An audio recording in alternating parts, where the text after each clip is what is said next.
All right, this lecture is on the Berlin Airlift. And just to do a quick reminder that Germany was split into 4 military occupation zones: the Soviet zone, British zone, French zone, and the American zone. Berlin was also split into 4 military occupation zones. This is General Lucius Clay. He was in charge of the U.S. occupied forces in the U.S. occupied zone. Eventually, the superpowers, or I should say the Western Allies, decided to combine their 3 zones into, into West Germany. Soviets were not happy about that because it seemed like that Germany was going to be permanently divided, and the Soviets did not want that to happen, but they wound up calling their zone East Germany. Okay, now here we are. We have West Germany, we have East Germany, and what is another step that these Western powers did? Not only did they combine their sectors and call themselves West Germany, now they're introducing a new form of money, a new currency into West Germany, further suggesting that Germany will not reunify. The Soviets did not like this. So that also meant that Berlin was also split into West Berlin and East Berlin.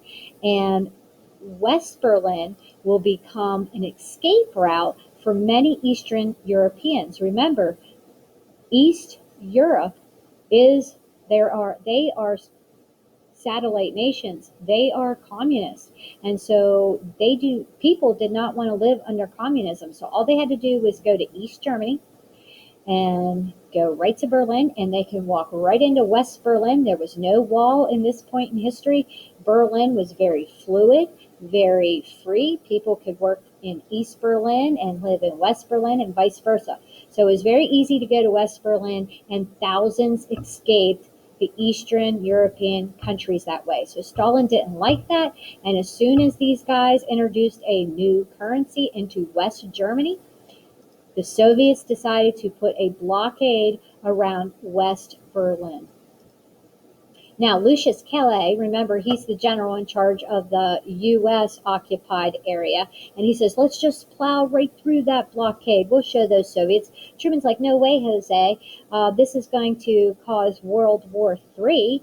And so the answer was, let's just fly over the blockade. We will not go through it. It'll start a war. We will fly goods into West Berlin that way. So this becomes known as the Berlin Airlift.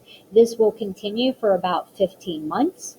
At first, it was a little shaky, and the West Berliners they were starving.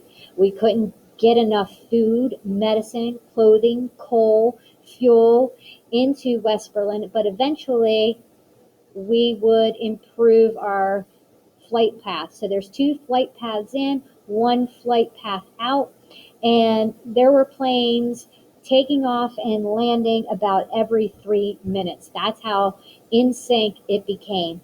In fact, at its height, the Berlin Airlift's height, we were able to fly 13,000 tons of goods into West Berlin, which is pretty incredible.